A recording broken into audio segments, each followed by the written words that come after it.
लेकिन ये पत्थर दिल कभी पिघलता ही नहीं। वापस बहुत तपीश थी तेरे प्यार में, लेकिन ये पत्थर दिल कभी पिघलता ही नहीं।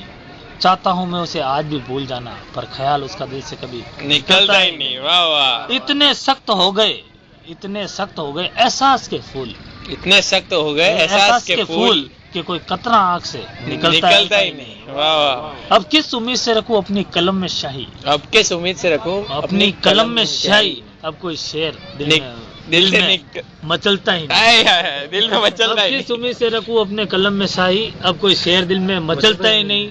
जाने क्यों जमाने को मुझ पर शक है, जाने क्यों जमाने को मुझ पर शक है। अब कोई सूखा फूल मेरी किताबों में मिलता ही नहीं। वाह वाह, अब कोई सूखा फूल मेरी किताबों में मिलता ही नहीं।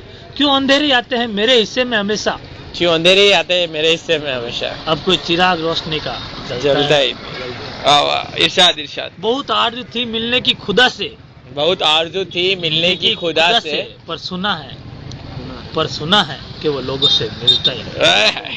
क्या बात कह दी, दिल में छी गई। अगर पता होता कि दिलकशी का अंजाम यही होगा, अगर पता होता दिलकशी का अंजाम यही होता, तो मैं इश्क की इस राह पर चलता ही नहीं। मैं इश्क की राह पे चलता ही नहीं। वाह वाह, धन्यवाद। हमारे परवीन पिपाड़ी, धन्यवाद। जाने माने कवि।